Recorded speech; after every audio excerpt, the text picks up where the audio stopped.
ही टोकाला जाऊ शकतो. मराठ्यांच्या स्वार्थासाठी, गरिबांच्या स्वार्थाच्या, लेकरांच्या स्वार्थासाठी कुठे जाऊ शकतो, स्वतःच्या स्वार्थासाठी नाही. त्याच्यामुळं तू इमानदार आंदोलकांच्या नादी लागायचंच नसतं. फुटणारा, मॅनेज होणारा, काही लालसा पदाची असणारा याला डावात घ्यायचा असतं. इमानदारी तू माझी विकत घेऊ शकत नाही देवेंद्र फडणवीस. त्याच्यामुळे इमानदार आंदोलकाच्या नादी नाही लागायचं आणि त्याला खेटायचं बी नाही. कारण त्या आगीशी खेळू नको. आणि मराठा एक मोठी आग आहे. मी आणखीन बी एका हक्कीवर 2-2 करोड मराठी एका जागेवर येऊ शकतो. तू चॅलेंज देऊ नको फडणवीस मला. कारण मी इमानदारीनं माझं प्रामाणिकपणा या समाजासमोर सिद्ध केलेला आहे.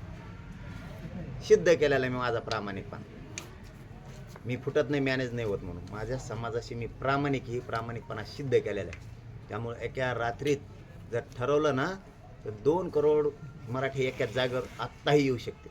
त्यामुळं तू ती वाट बघू नको. सन्मान घ्यायचा असेल आणि तुला जर आत्तापर्यंत बोलायला लागलं असलं तर आमच्या गोष्टी दी. आणि तुला जर वाटत असेल मला बोललं नाही पाहिजे तर त्या पदावर तू नसायला पाहिजे. तुला कोणीच बोलणार, येडं नाही शहाणं नाही, तू त्या पदावर आहे. त्यामुळे तुला बोलणार. आणि तो नाही दिलं तर याच्यापेक्षाही उग्र आंदोलन पुढे सुरू होणार. चलो, धन्यवाद. शेवटचा घेतो की हे उपोषण तुम्हाला कुठल्या आश्वासनावरती सुटलं, तुम्हाला गोड बोलून धोका दिला का, आणि मध्यस्थी सुरेश दस होते ते तुमच्याकडे आले का, तुम्ही त्यांना म्हणला की आमच्यासाठी मध्यस्थी करा, का मुख्यमंत्र्यांनी धोका दिला का सुरेश दसांनी धोका दिला? अरे सगळ्यात महत्त्वाचा हे पहिल्यांदाच प्रश्न असला आलाय 2.25 वर्षात म्हणून सांगतो. मी बळच कधीच मध्यस्थी कर म्हणा जातवान असेल. मी या राज्यात बळच मध्यस्थी कर म्हणून 2.25 वर्षात जर एक फोन असला तर हे आंदोलन सोडून चाललं. मी माझ्या इच्छावर बसतो.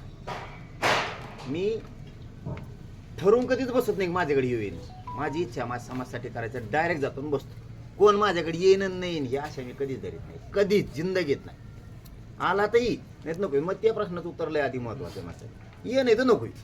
मला त्याशी दे नाही घेणार. कधीच आपण कोणालाच फोन लावून म्हणत नाही की मी उपोषणला बसलोय मग ये. मग तर ते मॅनेज आंदोलन झालं. ते उपोषण मॅनेज झालं. मग ते ठरून इकडून फोन करून सांगायचं हा ना. पण नाही, मागण्या फागण्या असल्या तरी नाही.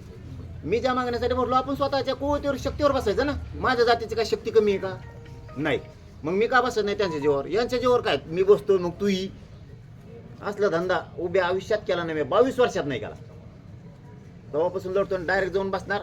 त्यांना वाटलं ती येणार, नाही तर नाही येणार. किंवा त्यांचे कार्यकर्ते त्यांना सांगत असते जा या, ती भाग मला नाही माहिती. पण मी स्वतःहून कधीच कोणत्याच आंदोलनाला बोलवत नाही. एक